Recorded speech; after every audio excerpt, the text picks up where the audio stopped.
आप देख पा रहे होंगे साथियों, जो पहला क्वेश्चन मैंने यहाँ पे दिखाने का प्रयास किया है, जिसमें कि आप देख पा रहे होंगे कि दो संख्याओं का अनुपात 3:4 है। ठीक है, तो और इसका महत्तम समवर्तक आपके पास में दिया गया है साथियों 4 है। ठीक है, तो आपको बताना है कि वह संख्या क्या है। अब अनुपात क्या दिया हुआ है, 4 अनुपात दिया हुआ है। ठीक है, अब यहाँ पे इसका एचसीएफ कितना दिया हुआ है भाई, एचसीएफ दिया हुआ है मेरे पास में 4। ठीक है, अब मुझे क्या करना है, संख्या ज्ञात करना है। ठीक है, तो इस एचसीएफ का गुणा मैं इस अनुपात में करता हूँ तो मेरे पास में एक नया संख्या बन के आता है, जिसमें कि 4 3 12 और इसी एचसीएफ का गुणा किसमें करूंगा, मैं इस 4 से भी करूंगा, यानी कि दोनों अनुपात से करना है। तो मुझे क्या मिलेगा, 12:16, और यही इस क्वेश्चन का राइट आंसर है, 12:16, यानी कि 12 और 16 है। ठीक है, तो आपने देखा साथियों कि मैंने क्वेश्चन को बहुत ही इजीली यहाँ पे हल कर लिया, जिसमें कि एचसीएफ का गुणा मैंने क्या किया, इस अनुपात यानी कि दोनों अनुपात में गुणा किया, जिससे कि मुझे वो संख्याएं मिल गई जिनका अनुपात बन के मुझे दिया गया था। ठीक है, ये आपको समझ में आ गया होगा। ठीक है, अब ये आया कैसे, इसके लिए सबसे पहले आपको एचसीएफ और एलसीएम को समझना होगा। सबसे पहले मैं आपको लेके चलता हूँ एचसीएफ की ओर की, महत्तम समापवर्तक क्या होता है। ठीक है, सबसे पहले तो आपको परिभाषा पता होना चाहिए। ठीक है, और सभी लोगों को, लगभग सभी लोगों को पता ही होगा, फिर भी आप एक बार देख लीजिएगा, जिससे कि आपको कोई इससे रिलेटेड कोई डाउट ना रहे। ठीक है, तो आप देख पा रहे होंगे महत्तम समापवर्तक क्या होता है कि वह बड़ी से बड़ी संख्या, और मैंने परिभाषा को बहुत ही आसान रूप से बताने का प्रयास यहाँ पे किया है कि वह बड़ी से बड़ी संख्या जो सभी संख्याओं को काट दे। ठीक है, इतना तो याद रख सकते हो यार कि वह बड़ी से बड़ी संख्या जो सभी संख्याओं को काटती है, सभी संख्याओं को काट दे, उसे हम क्या कहते हैं, महत्तम समापवर्तक कहते हैं। ठीक है, महत्तम समापवर्तक कहते हैं। कैसे, चलो हम यहाँ पे एक उदाहरण ले लेते हैं, क्या दो सॉरी यहाँ पे एक एग्जांपल ले लेते हैं 8 और 12 का। ठीक है, मैंने यहाँ पे एक उदाहरण ले लिया है 8 और 12 का। अब मुझे क्या करना है, इनका एचसीएफ ज्ञात करना है। ठीक है, तो एचसीएफ ज्ञात करने के लिए क्या करते हैं, हम जो भी संख्या दिया जाता है उन्हें ऐसा संख्या से डिवाइड करते हैं जो दोनों संख्याएं कटे। ठीक है, तो हम यहाँ पे ऐसा कौन सा संख्या रखें जिससे कि ये दोनों संख्याएं कटे, तो आप तो या तो 4 डायरेक्ट रख सकते हो, या छोटी से छोटी संख्या को से डिवाइड कर सकते हो। जैसे यदि मैं 2 से डिवाइड करता हूँ तो ये कितने बार से डिवाइड होगा, 2 चौक 8। ठीक है, इसके बाद में 2 इच्छा 12। ठीक है, इसके बाद मैं पुनः फिर से 2 से डिवाइड कर सकता हूँ, जो कि दोनों डिवाइड होना चाहिए। सो ये डिवाइड हो रहा है, 2 दूनी 4 और 2 तीन 6। ठीक है, अब यहाँ पे और डिवाइड नहीं कर सकते हैं। सो यहाँ पे जो लास्ट में जो संख्या या लास्ट में जो अंक बन के आते हैं, यही हमें अनुपात के रूप में देखने को मिलते हैं। चूंकि आप यहाँ पे आपने देखा होगा कि 3:4 जो आपको देखने को मिलते हैं, ये वही अनुपात थे जो इस प्रकार से संख्याओं का लास्ट में जिनका ना तो हम एचसीएफ ले सकते हैं, नहीं एलसीएम ले सकते, उन्हीं को हम अनुपात के रूप में लिखते हैं या देखते हैं। ठीक है, तो ये आपको इस प्रकार से देखने को मिला। ठीक है, अब यदि मैं यहाँ पे बात करूँ साथियों एचसीएफ की, तो एचसीएफ क्या देखने को मिल रहा है, यहाँ पे आपको एचसीएफ देखने को मिल रहा है ये 2 और 2, यानी कि 2 into 2 कितना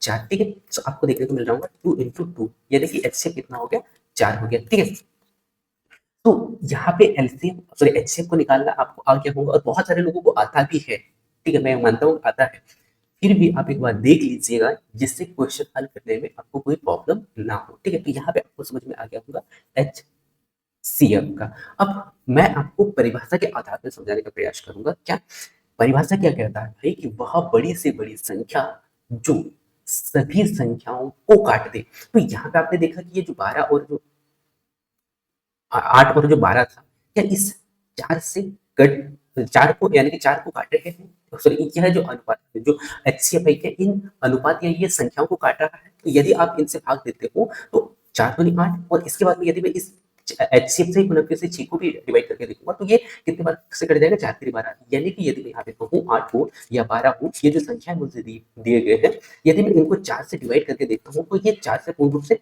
कट जाते हैं। ठीक है, तो यहाँ पे यही कहा गया है कि वह बड़ी से बड़ी संख्या, अब बड़ी संख्याओं को कुछ समय के लिए छोड़ दीजिएगा, अब ये समझिएगा कि वह संख्या जो सभी संख्याओं को काट दे। तो जो एचसीएफ वही होता है जो दी गई संख्याओं को काट दे, यानी दी गई सभी संख्याओं को काट दे। तो ये जो एचसीएफ है ये सभी संख्याओं को काट तो रहा है, ये आपको समझ में आ रहा है ना।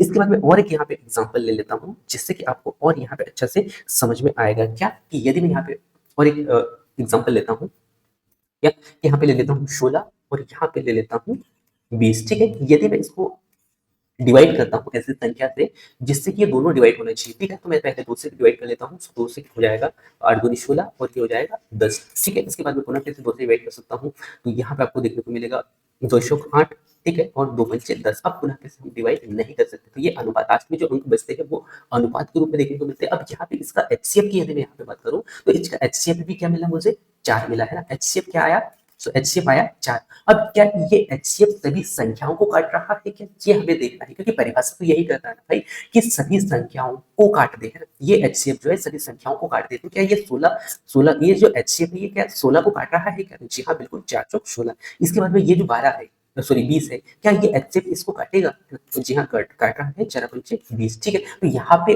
परिभाषा के आधार पर तो यहाँ पर हमने समझ लिया है कि एचसीएफ वह होता है जो सभी संख्याओं को काट दे। ठीक है, यहाँ तक फिक्स हो गया। अब यहाँ पे अब समझ पा रहे होंगे क्या कि बड़ी से बड़ी संख्या ये क्या बना है, क्योंकि इसको भी मैं एक्सप्लेन करके बताऊंगा कि ये क्लास ऐसा है जिसमें हम एक एक पॉइंट को डिटेल से समझने वाले हैं। ठीक है, सो वह बड़ी से बड़ी संख्या क्या है, ठीक है, ये हम यहाँ पे समझने का प्रयास करेंगे। ठीक है भाई, अच्छा आपके पास में दो संख्याएं दिए गए थे जिसमें कि 8 और 12, जिनका एलसीएम लेने पर आपको 4 मिला, और यही 4 से जब आपने उन संख्याओं को डिवाइड करके देखा तो वो पूर्ण रूप से कट रहे थे। ठीक है, लेकिन वो संख्या कैसी होनी चाहिए थी, बड़ी। अच्छा, अब यहाँ पे आपको ये समझ में आ रहा होगा कि इनका एचसीएफ छोटा और भी तो हो सकता था क्या, 4, यानी कि एचसीएफ तो पूर्ण रूप से 4 ही आएगा, लेकिन क्या इससे छोटी संख्या भी इन दोनों को डिवाइड कर सकती है क्या, जी हाँ बिल्कुल।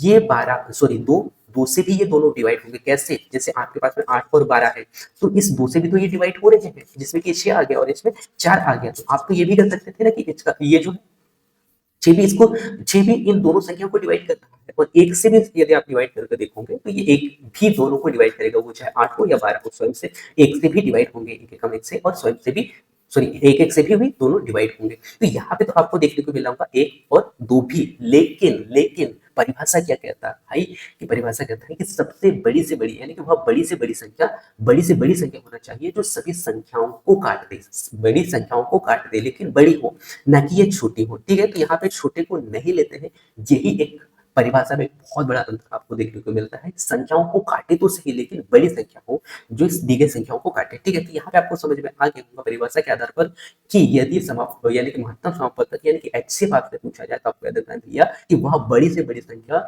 जो सभी संख्याओं को काट दे, सभी संख्याओं को भी काट के बताया मैंने, और बड़ी से बड़ी संख्या को भी मैंने यहाँ पे बताया, और छोटी संख्या क्यों नहीं हो सकती वो भी मैंने यहाँ पे बताने का प्रयास किया है। ठीक है, अब यदि मैं इस चार्ट से अब आपके दिमाग में ये भी तो आ रहा होगा कि भाई छोटी संख्या तो 1 और 2 हो गई और 3 भी हो गई, 3 भी हो गई, लेकिन 3 से 12 तो डिवाइड होगा, लेकिन 4 नहीं होगा, तो हमने 3 को तो हटा ही दिया दिमाग से। ठीक, इसके बाद में 5 आया तो 5 इन दोनों को डिवाइड नहीं करेगा, तो 5 को भी हमने दिमाग से हटा दिया है। ठीक है, इसके बाद में नेक्स्ट संख्या आता है भाई 6, तो इस 6 से यदि मैं इन दोनों संख्याओं को डिवाइड करके देखता हूँ तो आपको पता है कि 6 जो है 8 को तो डिवाइड नहीं करने वाला है, लेकिन इस 12 को करेगा, जबकि एलसीएम में क्या एचसीएफ में क्या कहा जाता है कि दी गई संख्या यानी कि दोनों संख्याओं को ये एचसीएफ काटना चाहिए। ठीक है, तो ये बड़ी तो हो लेकिन बड़ी तो हो लेकिन दोनों संख्याओं को भी काटे, हैं दोनों संख्याओं को काट दे, तो वो कहलाता है क्या, महत्तम समापवर्तक। ठीक है, तो बड़ी हो लेकिन उतनी भी बड़ी ना हो जिनसे कि ये संख्याएं ना काटे, और छोटी हो लेकिन छोटी हो सॉरी छोटी नहीं बोलना चाहिए कि ऐसी संख्या हो जो कि उन संख्याओं को काटे लेकिन बड़ी हो, है ना, सबसे छोटी नहीं होना चाहिए। ठीक है, जिससे हमने यहाँ पे छोटी संख्याओं को अलग कर दिया। ठीक है, ये आपको यहाँ पे समझ में आ गया होगा। ठीक है, इसके बाद में अब मैं लेके चलता हूँ आपको लघुत्तम समापवर्तक की ओर। तो मैं यहाँ पे उम्मीद करता हूँ साथियों कि आपने महत्तम समापवर्तक को बहुत ही अच्छे से समझा होगा। अब आपका कोई डाउट नहीं आना चाहिए, फिर भी अगर कोई डाउट आता है तो कमेंट्स कर सकते हैं, जिससे कि मैं पुनः फिर से और एक वीडियो बना के आप लोगों को एक्सप्लेन करने का प्रयास करूंगा। ठीक है, अब मैं आपको यहाँ पे बताने का प्रयास करता हूँ साथियों लघुत्तम समापवर्तक की लघुत्तम समापवर्तक क्या होता है। ठीक है, सो लघुत्तम समापवर्तक का मैंने यहाँ पे परिभाषा जो यहाँ पे बताने का प्रयास किया साथियों। लघुत्तम समापवर्तक होता है कि बहुत छोटी से छोटी संख्या जो सभी संख्याओं से कट जाए, जबकि मैंने यहाँ पे क्या कहा था महत्तम समापवर्तक में कि बहुत छोटी से छोटी संख्या जो सभी संख्याओं को काट दे, संख्याओं को काट रहा था तो वो क्या था, एचसीएफ था। ठीक है, लेकिन लघुत्तम समापवर्तक में क्या होता है कि सभी संख्याओं से कट जाए, तो वो क्या कहलाता है, लघुत्तम समापवर्तक कहलाता है। ठीक है, इसका एक उदाहरण हम यहाँ पे देख लेते हैं जिससे कि आपको और अच्छे से क्लियर हो जाएगा। हम वही उदाहरण देखते हैं जो इससे पहले हमने यहाँ पे उदाहरण लिया था 8 और 12 का। ठीक है, 8 और 12 हम क्या करेंगे, अब इसका एलसीएम ज्ञात करेंगे। इससे पहले हमने यहाँ पे क्या ज्ञात किया था, एचसीएफ ज्ञात किया था। और एचसीएफ कैसे ज्ञात करते हैं कि मैंने यहाँ पे बताया था संख्याओं को कि उन संख्याओं को तब तक डिवाइड करना है जब तक कि वे दोनों संख्याएं एक साथ, यानी कि दोनों संख्याओं को काट सके या दोनों संख्याएं एक साथ कट सके, ठीक है। सो ये आपको याद रखना है। अब यहाँ पे भी हम क्या करेंगे, संख्याओं को पहले उस संख्या से काटेंगे जो दोनों कट जाए, ठीक है। सो हम यहाँ पे देख लेते हैं, दो से ही हम काट के देखते हैं, तो दो चौक 8 और दो छक 12। इसके बाद में पुनः फिर से दो से काट सकता हूँ मैं, दो दूनी 4 और दो तीन 6, ठीक है। इसके बाद में पुनः फिर से इसको फिर मैं काट सकता हूँ, जो कि दो एकम 2 और ये 3 जैसा है वैसा ही रहेगा, और इस 3 को पुनः फिर से मैं काट सकता हूँ, जो कि 3 एकम 3, यानी कि लास्ट में एक एक आ जाना चाहिए, ठीक है। तो ये आपको यहाँ पे एचसीएफ मिलता है, जिसमें कि आपको देखने को मिल रहा होगा 2 इंटू 2 इंटू 2 और इंटू 3, ठीक है। सो 2 दूनी 4 और 4 दूनी 8 और 8 3 24 में यहाँ पे एलसीएम क्या मिला भाई, आपके पास में एलसीएम मिला आपके पास में 24। अब परिभाषा पे नजर यदि मैं डालता हूँ तो परिभाषा क्या कहता है भाई कि वह छोटी से छोटी संख्या को अभी कुछ समय के लिए आप भूल जाइए, ठीक है। वह संख्या जो सभी संख्याओं से कट जाए, सभी संख्याओं से कटना चाहिए भाई, ठीक है। दी गई सभी संख्याओं से कटना चाहिए। अब यदि मैं इस 8 और 12 से काट के देखता हूँ, क्योंकि इससे पहले जो हमने देखा था एचसीएफ में तो संख्याओं को काट रहा था, लेकिन एचसीएफ एलसीएफ में क्या होता है, संख्याओं से कटना चाहिए। तो यदि मैं इस 8 और 12 से इस 24 को काट के देखता हूँ, तो 24 को यदि मैं 8 से काटता हूँ तो आप सभी को पता है 3 बार कट जाता है, और इस 24 को यदि मैं 12 से काटता हूँ तो ये 2 बार काट देता है, ठीक है। तो यहाँ से तो आपको समझ में आ गया होगा कि दी गई संख्याओं उनको क्या करें, सॉरी दी गई संख्याओं से कट जाए, ये तो समझ में आ गया होगा। और एक उदाहरण ले लेता हूँ भाई, इससे पहले जो मैंने लिया था 20 और 16 और 20 का, ठीक है। यदि मुझे इसका एलसीएम ज्ञात करना हो तो आप सभी को पता है कि हम क्या करेंगे, ऐसी संख्या से डिवाइड करेंगे क्योंकि ये दोनों डिवाइड हो। सो ये 8 हो गया, उसके बाद में सॉरी ये 10 हो गया, ठीक है। इसके बाद में पुनः फिर से हम डिवाइड करेंगे तो ये हो जाएगा 2 चौक 8 और ये 5 हो गया, ठीक है। इसके बाद में इसको तब तक डिवाइड करना है जी जब तक ये पूर्ण रूप से डिवाइड, पूर्ण रूप से जो है एक एक ना आ जाए, ठीक है। तो इसको आप ऐसे ही लिख लीजिएगा या तो फिर इसे एक बार डिवाइड करके देख लीजिएगा, एक एक आ गया, ठीक है। इसे इस प्रकार से आप कर सकते हैं, जिसमें कि अब आपको यहाँ पे देखने को मिल रहा होगा। आप क्या करेंगे, ये जो जिन जिन संख्याओं से हमने इनको डिवाइड संख्याओं को डिवाइड किया था उनका क्या करेंगे, आपस में गुणा करते हैं, ठीक है। सो आपस में गुणा करेंगे, सो 2 इंटू 2 इंटू 4 इंटू 5 आ गया आपके पास में, दो दो कितना हो जाता है, 4 हो जाता है, ठीक है। और 4 चौक 16, ठीक है, और 16 पंचे कितना होता है, 80 होता है। सो यहाँ पे एचसीएफ कितना आ गया भाई आपके पास में, सॉरी एलसीएम कितना आ गया, 80 आ गया है, ठीक है। अब इस एलसीएम में क्या, यदि इस एलसीएम को यदि मैं डिवाइड करता हूँ, इस एलसीएम को यदि मैं इन संख्याओं से काटता हूँ तो क्या ये संख्याएं कट रही है क्या, तो हम देखते हैं, ठीक है। जैसे कि आपके पास में क्या है, 16 है, आपके पास में है भाई 16 है, ठीक है। इस 16 को यदि मैं इस 80 से डिवाइड करता हूँ तो आप सभी को पता है कि 16 पंचे कितना होता है, 80 होता है। इसके बाद में क्या है, 20 है, यदि मैं इस 20 को इस 80 से डिवाइड करता हूँ तो आप सभी को पता है कि ये कितने बार कटेगा, तो ये कटेगा 20 चौक 80, ठीक है, 4 बार कटेगा। तो यहाँ पे आपने देखा साथियों कि दी गई सभी संख्याओं से कट रहा है, वो क्या कहलाता है, एलसीएम कहलाता है। अब इसके बाद में अब मैं आपको यहाँ पे एक्सप्लेन करके बताता हूँ क्या कि ये छोटी से छोटी संख्या क्या बना है, ठीक है। सो छोटी से छोटी संख्या को हम यहाँ पे समझने का प्रयास करते हैं, ठीक है। तो आपके पास में क्या आया, एलसीएम मैंने यदि मैं यहाँ पे बात करूँ 8 और 12 की, तो इसका एलसीएम कितना आया था मेरे पास में, एलसीएम आया था 24, ठीक है। एलसीएम कितना आ गया था भाई, 24 आ गया था, ठीक है। क्या इस 24 से बड़ी संख्या भी हो सकती है क्या, जो इन दोनों से कट जाए, ठीक है। जी हाँ, बिल्कुल हो सकती है, यानी कि 24 के टेबल में जितनी भी संख्याएं आएंगी आएंगी वो सभी संख्याएं 8 और 12 से कटेगी, वो चाहे 48 हो। यदि मैं इस 48 की बात कर सकती हूँ तो 48 को जब आप जो है 8 से डिवाइड करोगे या 12 से डिवाइड करोगे वो भी कटेगा भाई। 8 छंग 48, 12 चौक 48। इसके बाद में इससे बड़ी संख्या आएगी, यानी 24 के टेबल में जितनी भी संख्याएं आएंगी वो सभी इन संख्याओं से कटेगी। तो अब यहाँ पे तो आपको देखने को मिल रहा होगा कि 24 से बड़ी संख्या सभी संख्याएं कट रही है। तो जबकि यहाँ पे क्या कहा गया है कि छोटी से छोटी संख्या जो सभी संख्याओं से कट जाए, तो जब भी बड़ी संख्या आपको देखने को मिलेगी या बड़ी संख्या ऑप्शन पे देखने को मिलेगी तो आपको कट कर देना है। संख्या से कट तो रही है लेकिन एग्जाम्पल सॉरी लेकिन उदाहरण सॉरी इसका जो परिभाषा कहता है भाई छोटी से छोटी संख्या होना चाहिए, ना कि बड़ी संख्या नहीं होना चाहिए। और यदि मैं इस 24 से और छोटी संख्या देखता हूँ जो इन दोनों से कटे तो ऐसा कोई भी संख्या आपको देखने को नहीं मिलेगा। अब इससे छोटी संख्या यदि मैं देखता हूँ तो आप सभी को पता है 23 इन दोनों से नहीं कटने वाला है, इसके बाद में 21 नहीं कटने वाला है, 20 नहीं कटने वाला है। इसके बाद में क्या आप 19 से ट्राई कर सकते हो क्या, 18 से ट्राई कर सकते हो क्या, 17 से कर सकते हो क्या, 15 से कर सकते हो क्या। तो इससे कम कोई भी छोटी संख्या कितनी ही छोटी संख्याएं हो इन संख्याओं से नहीं कटेगी, है ना। तो 24 ही ऐसी संख्या है जो छोटी भी है और इन दोनों से कट भी रहा है। है, जिससे कि हमारा परिभाषा जिस आधार पर हमें बताता है उसी आधार पर क्वेश्चन भी हल हो रहा है। ठीक है, तो यहाँ पे आपको समझ में आ गया होगा कि बड़ी संख्या क्यों नहीं होती है, बड़ी संख्या से कट तो रही है, इन संख्याओं से कट तो रही है, लेकिन परिभाषा कहता है भाई छोटी संख्या, तो हमें छोटी ही संख्या लेना है और इतनी भी छोटी नहीं लेना है जिससे कि संख्या ही ना कटे। ठीक है, तो इससे छोटी संख्याओं से यदि आप काट के देखोगे इन संख्याओं से, तो ये इसका जो एलसीएम है वो नहीं कटेगा, वो चाहे 23 हो, 21 हो, 20 हो या 19 हो, कोई भी संख्या नहीं कटेगा, है ना। तो इसलिए आपको यहाँ पे ये समझ में आ गया कि वह छोटी से छोटी संख्या जो सभी संख्याओं से कट जाए वो कहलाता है लघुत्तम समापवर्तक। ठीक है, तो ये आपको समझ में आ गया होगा। इसके बाद में अब मैं लेके चलता हूँ साथियों, अब आपको यहाँ पे क्वेश्चनों की ओर, और जो कि फर्स्ट क्वेश्चन हमने हल कर लिया था, तो उसके बाद में सेकंड क्वेश्चन यहाँ पे हल करेंगे। अब इससे पहले भी मैं कुछ फैक्ट मैं आप लोगों को यहाँ पे बता दूं साथियों, जो कि आपको याद रखना है। ठीक है, सो मैंने यहाँ पे एक जो है अनुपात लिया था, सो मैं पुनः सॉरी अनुपात नहीं, मैंने यहाँ पे एक संख्या लिया था जो कि 8 और 12 था, जिसका एचसीएफ और एलसीएम हमने यहाँ पे ज्ञात किया था। ठीक है, जिसमें कि 4 और ये 6, उसके बाद में पुनः फिर से इसको डिवाइड करता हूँ तो मेरे पास हो जाएगा 2 और 3। ठीक है, 2 और 3 को जिसे कि हम अनुपात के रूप में लिखते हैं, और यहाँ पे जो अनुपात आपको देखने को मिल रहा होगा ये यही अनुपात है। ठीक है, और यदि मैं इसका एचसीएफ की बात करूँ तो एचसीएफ कितना हो जाएगा, एचसीएफ जैसे कि आपको निकाल के बताया था मैंने, एचसीएफ कितना हो गया, एचसीएफ 4 हो गया। ठीक है, और यदि मैं एलसीएम की बात करूँ तो एलसीएम कितना हो जाता है, तो एलसीएम 4, 2 दूनी 4 और 4 दूनी 8 और 8 तीन 24, ये देखिए 24 क्या हो गया, एलसीएम हो गया। ठीक है, तो इस प्रकार से हमें देखने को मिला था। अब मैं एक बहुत महत्वपूर्ण फैक्ट आपको यहाँ पे बताने वाला हूँ, जो कि आपको लिख के रख लेना है, जिससे कि आप जो है क्वेश्चनों को गलत नहीं कर पाओगे। ठीक है, सो मैं यहाँ पे पेन चेंज कर लेता हूँ और यहाँ पे हमने ले लिया है दूसरा पेन।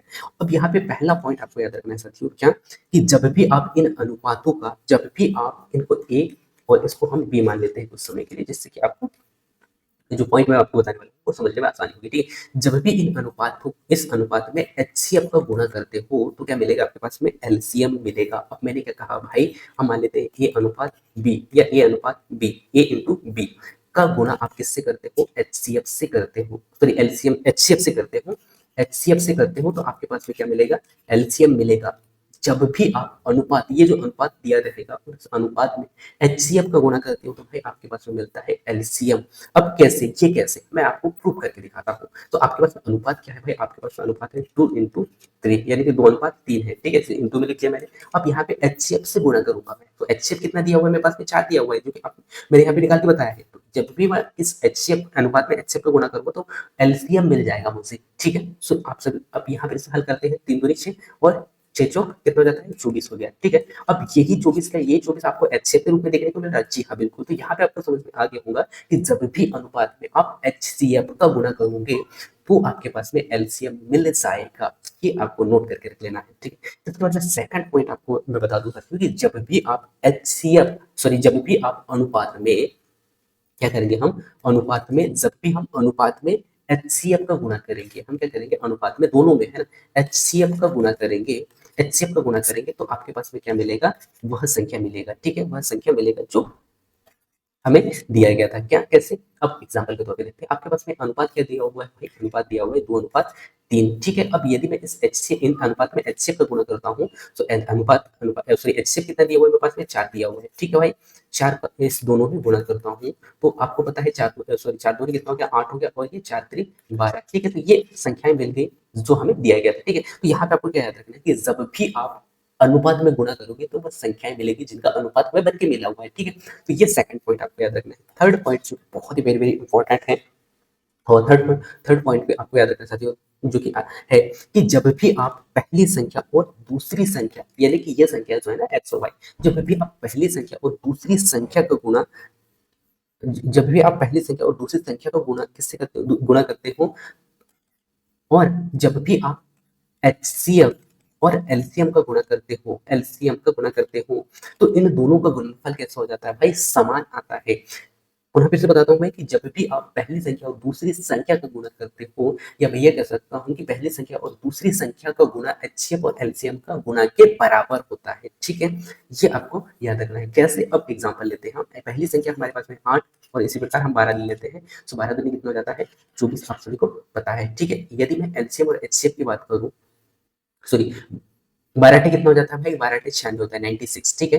इसके बाद में एचसीएफ कितना दिया हुआ है मेरे पास में, 4 दिया हुआ है, और एलसीएम कितना दिया हुआ है, 24। यदि मैं इसका गुणा करता हूँ तो मेरे पास नीचे जाता है गुना फिर से 12 96, यानी कि 96 गुना फिर से आ गया है, ठीक है। तो 4 चौक 16 और 4 दूनी 8 और 1 9, ठीक है। तो इस प्रकार से आपको ये याद रखना है कि जब भी आप पहली संख्या और दूसरी संख्या को गुणा करते हो तो इनका गुणनफल एचसीएफ और एलसीएम के गुणनफल के बराबर होता है, ठीक है। ये आपको याद रखना है। इसके बाद में मैं क्वेश्चनों को लेकर चलता हूँ क्योंकि मैंने यहाँ पे बहुत ही डिटेल से समझाने का प्रयास किया, और मैं उम्मीद करता हूँ कि हर एक क्वेश्चन को आप बहुत अच्छे से, हर एक पॉइंट को बहुत अच्छे से समझ पा रहे होंगे। अब क्वेश्चन की ओर लेके चलता हूँ मैं, और क्वेश्चन को हम बहुत ही स्पीड से करने का प्रयास करेंगे, ठीक है। तो दो संख्याओं का अनुपात आपके पास में दिया गया है भाई, 2:3 है, और उनका महत्तम समापवर्तक कितना दिया हुआ है, 5 है, ठीक है। महत्तम समापवर्तक कितना दिया हुआ है, 5 है। तो उनका आपको एलसीएम ज्ञात करना है। क्या करना है, एलसीएम ज्ञात करना है। यानी कि मेरे पास में 2:3 है, ठीक है भाई। और उसके बाद में मेरे पास में जो एचसीएफ दिया हुआ है, एचसीएफ दिया हुआ है, एचसीएफ कितना है, 5 है, ठीक है। तो हमें क्या करना है, लघुत्तम समापवर्तक ज्ञात करना है। अब मैंने कुछ समय पहले यहाँ पे क्या कहा था भाई, कि जब भी आप अनुपात में एचसीएफ का गुणा करते हो तो आपके पास में क्या मिलता है, एलसीएम मिलता है, ठीक है। इस अनुपात में जब भी आप एचसीएफ और एलसीएम, एचसीएफ का गुणा करोगे, है ना, जब भी आप एचसीएफ का गुणा करोगे तो क्या मिलेगा आपके पास में, एलसीएम मिलेगा, जो कि मैंने यहाँ पे ये बताया है, ठीक है। इस प्रकार से हम यहाँ पे हल करेंगे। अब क्या है भाई आपके पास अनुपात 2:3, और एचसीएफ क्या है आपके पास में, एचसीएफ दिया हुआ है 5, तो आपके पास में क्या बनेगा, क्या मिलेगा, एलसीएम। इनका गुणा कर लीजिएगा, ठीक है। सो 5, सॉरी 2 3 6, है ना, 6 और 6 पंचे कितना हो गया, 30 हो गया। तो क्या एलसीएम क्या मिला आपके पास में बन के, एलसीएम बन के मिला भाई आपके पास में 30, और यही इस क्वेश्चन का राइट आंसर होगा। तो आपको फिर से मैं बता दूं कि जब भी आप अनुपात में एचसीएफ का गुणा करते हो, ये क्या है, एचसीएफ है भाई, ये एचसीएफ दिया हुआ है, इस एचसीएफ को मैंने यहाँ पे रखा, तो इन अनुपात में एचसीएफ को गुणा करने पे क्या मिलेगा, एलसीएम मिलता है, ठीक है। इसके बाद